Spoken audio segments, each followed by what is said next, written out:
Hello students, welcome to Study IQ. I am Mehul and today I bring to you an important job notification about IBPS clerk examination. जी हाँ, IBPS ने finally detail notification issue कर दिया है clerk exam के लिए। और आइए हम इस सेशन में उस नोटिफिकेशन को डिटेल में समझेंगे और जानेंगे कि उसमें ऐसी क्या इंपॉर्टेंट चीज़ें हैं जो आपको ध्यान रखनी चाहिए before form filling. So let's get going with the session. Right, तो जैसा कि आप देख सकते हैं, this is the detailed notification which IBPS has recently issued, है ना। और इसमें जो सबसे इम्पॉर्टेंट चीज़ है हमारे लिए जानना इस अबाउट कि यार टोटल ना 11 बैंक्स हैं, 11 बैंक्स ने वैकेंसीज अपनी ना IBPS के साथ शेयर करी है। इसमें बैंक ऑफ बड़ौदा से लेके यूनियन बैंक ऑफ इंडिया तक हैं, टोटल 11 बैंक्स। और अगर हम नोटिफिकेशन थोड़ा नीचे आते हैं तो एक ये ओवरव्यू दिया गया है हमें अबाउट इम्पॉर्टेंट डेट्स। तो सबसे पहले और सबसे इम्पॉर्टेंट चीज़ जो यहाँ देखने वाली ये है वो है about online registration. So it begins from now, that is 1 July 2022 से लेके it will go till 21 July 2022। Okay, and then the same goes with payment of application. जो पेमेंट विंडो है वो भी उतने ही अंतराल के लिए ओपन रहेगा, that is from 1 July till 21 July 2022। And then आप यहाँ पे देख सकते हैं about information about the admit card, right.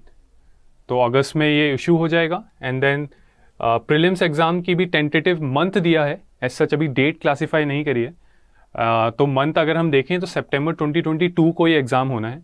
And then even mains exam का भी एक टेंटेटिव शेड्यूल दे के रखा है उनने, दैट इज़ अक्टूबर 2022 में हो सकती है कंडक्ट। तो ये एक इम्पॉर्टेंट ओवरव्यू है हमारे लिए जानना। और इससे ये भी एक इंसाइट होता है कि मिनिमम आपके पास 2 महीने हैं IBPS क्लर्क की अच्छे से तैयारी करने के लिए। So keep building your momentum, don't lose it. It's a very good opportunity to finally get your dream government job. और इसमें लास्ट एक डेट का मेंशन है रिगार्डिंग प्रोविजनल अलॉटमेंट, कि जो ये आपकी एग्ज़ाम साइकिल स्टार्ट हुई है 2022 की, it would conclude by April 2023, right. And then जो नेक्स्ट इम्पॉर्टेंट अपडेट जो हमारे लिए जानना बहुत ज़रूरी है, it's about eligibility criteria, right. इसमें सबसे इम्पॉर्टेंट जो चीज़ है वो है रिगार्डिंग योर एज, राइट। तो जो मिनिमम एज यहाँ पे मेंशन करी गई है वो है 20 ईयर्स, एंड जो मैक्सिमम एज यहाँ पे मेंशन करी गई है वो है 28 ईयर्स। अब ये 20 एंड 28 ईयर्स किस तारीख तक है, कट ऑफ डेट क्या है? तो कट ऑफ डेट IBPS ने यहाँ पे 1 जुलाई 2022 रखी है। तो इसका मतलब ये है कि वो कैंडिडेट जो कि 2 जुलाई 1994 से पहले पैदा हुए हैं, they can't appear for this exam. And similarly जो कैंडिडेट 1 जुलाई 2002 के बाद पैदा हुए हैं, even they can't right this exam, right. And also one more important thing यहाँ पे वो है कि ये जो दोनों डेट यहाँ पे मैंशनड है ये इंक्लूसिव है। यानी कि अगर किसी का बर्थडे 2 जुलाई 1994 को है, ठीक है, डेट ऑफ बर्थ उनका 2 जुलाई 1994 है, तो they can still right the exam. And the same goes with 1 जुलाई 2002 वाला केस। ओके, तो ये हो गई एज की बात। जहाँ तक एजुकेशन क्वालिफिकेशन की बात है, वो भी हम एक बार नज़र मार लेते हैं। तो इसमें as mentioned in the notification आपके पास डिग्री होनी चाहिए ग्रेजुएशन की, right, from a government recognised university, right. और साथ ही साथ आपके पास प्रोफिशिएंसी होनी चाहिए in the official language of the state. यानी कि जिस भी स्टेट से आप अप्लाई कर रहे हैं उस स्टेट की जो ऑफिशियल लैंग्वेज है, आपको उन लैंग्वेज का नॉलेज होना चाहिए, right. And by knowledge I mean you should be able to speak, read and write in that particular language, right. तो ये तो हो गई हमारा एज वाली बात और एजुकेशन क्वालिफिकेशन वाली बात। अब जो नेक्स्ट इंपॉर्टेंट चीज़ हमारे पास है वो है, I am just skipping through this because अगर आप और डिटेल में से पढ़ना चाहते हैं तो आप इस नोटिफिकेशन को गो थ्रू कर सकते हैं। पर जो सबसे अहम मुद्दे हैं मैं उस बारे में आपके साथ डिस्कशन कर रहा हूँ। तो नेक्स्ट चीज़ यार जो हमें जानने के लिए है वो है एग्जामिनेशन पैटर्न, राइट, कि कैसे क्या एग्ज़ाम का तरीका रहेगा, कितने मार्क्स का होगा, कितने मिनट मिलेंगे। तो आप यहाँ पे देख सकते हैं कि जो प्रीलिम्स एग्ज़ाम है इसमें 3 सब्जेक्ट्स होंगे। 3 सब्जेक्ट्स कौन से? एक होगा इंग्लिश लैंग्वेज, दूसरा होगा न्यूमेरिकल एबिलिटी और तीसरा होगा रीजनिंग एबिलिटी। ये तीनों पार्ट मिला के आपके जो टोटल मार्क्स होंगे वो होंगे 100 एंड जो टोटल क्वेश्चन होंगे वो भी होंगे 100, यानी कि ईच क्वेश्चन कैरीज 1 मार्क्स और आपको जो टोटल टाइम मिलेगा वो मिलेगा 60 मिनट्स, यानी कि 1 आवर, राइट।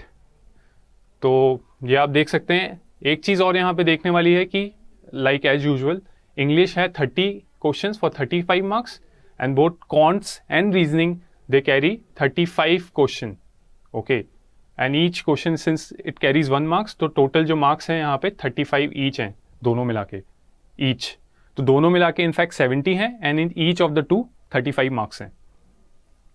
फिर अगर हम मेन एग्जामिनेशन का पैटर्न देखें तो इसमें आएगा general financial awareness, right, this carries 50 question for 50 marks, right. फिर होगा जनरल इंग्लिश, अगेन इसमें है 40 क्वेश्चन फॉर मैक्सिमम 40 मार्क्स।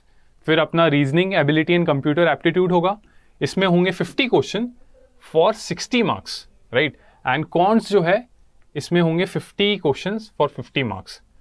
तो इसमें एक चीज़ और देखने वाली ये है कि आप लोग सोच रहे होंगे कि यार यहाँ एस्ट्रिक क्यों दिया है, राइट।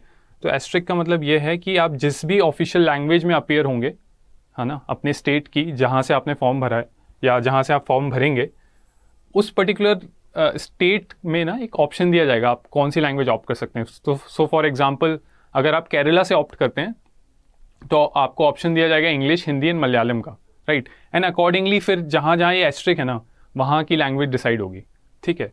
तो ये बात होगी एग्जामिनेशन पैटर्न की, राइट। तो जैसा कि मैं कह रहा था आपको कि यहाँ स्टेट वाइज ना लैंग्वेज मैंशनड है कि फॉर एग्जांपल गुजरात है तो गुजरात में आप 3 लैंग्वेज में एग्जामिनेशन अटेम्प्ट कर सकते हैं, either of the 3, that is English, Hindi और गुजराती, राइट। ऐसे ही अगर हम पंजाब को देखें तो पंजाब में आप अगेन 3 लैंग्वेज में अपीयर हो सकते हैं, ईच ऑफ मतलब 1 ऑफ द 3, एक इंग्लिश हो सकता है, दूसरा हिंदी हो सकता है और तीसरा पंजाबी हो सकता है, राइट। तो ये तो होगी लैंग्वेज की बात, डिपेंडिंग ऑन आप कहाँ से फॉर्म भर रहे हैं। एंड देन एक और जो इम्पोर्टेंट चीज़ है जानने के लिए वो ये है कि हर स्टेट से कितनी वैकेंसीज हैं, राइट। तो इट्स एन इम्पॉर्टेंट इन्फो, क्योंकि जितनी वैकेंसीज होती हैं उतने चांसेस भी बढ़ जाते हैं सिलेक्शन के। तो एक बार हम स्टेट वाइज वैकेंसीज भी देख लेते हैं, right. I am skipping through this part क्योंकि ये उतना इम्पॉर्टेंट नहीं है, but still if you want to read you can go through the PDF। ये देख सकते हैं आप, जैसे अंडमान एंड निकोबार के बारे में है, तो ना केवल स्टेट वाइज वैकेंसीज का ब्रेकअप दिया गया है, बल्कि with in a state her bank कितनी वैकेंसीज प्रोवाइड करा रहा है उसका भी मैंशनड है।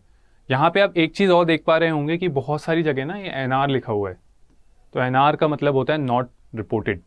तो उसमें एक प्लस पॉइंट ये हो सकता है कि कमिंग डेज में जैसे जैसे आपकी एग्ज़ाम पास आएगी नंबर ऑफ वैकेंसीज इंक्रीज़ होने के बहुत चांसेस हैं, राइट। तो मोर और लेस अगर हम इम्पॉर्टेंट फैक्ट्स की बात करें तो हमने इस पर्टिकुलर वीडियो में नोटिफिकेशन के जो इम्पॉर्टेंट फैक्ट्स हैं वो सब कवर कर लिए हैं, राइट। एंड स्टिल अगर आपके पास कोई डाउट है, कोई क्यूरी है, तो आप हमें डेफिनेटली रीच आउट कर सकते हैं। और साथ ही साथ अगर आप सोच रहे हैं कि आपकी तैयारी जो है वो एक बेहतर तरीके से हो जाए, आपको एक जगह सारा कंटेंट स्ट्रक्चर्ड तरीके से प्रोवाइड किया जा सके ताकि आपका टाइम ज़्यादा रिसर्च और कंटेंट सर्च में वेस्ट ना हो, तो you can definitely subscribe to our course, right. उसके लिए आप हमारी साइट विजिट कर सकते हैं, right, and you would be able to avail it at a very nominal price, okay. And that's all, and all the best to your preparation. Thank you.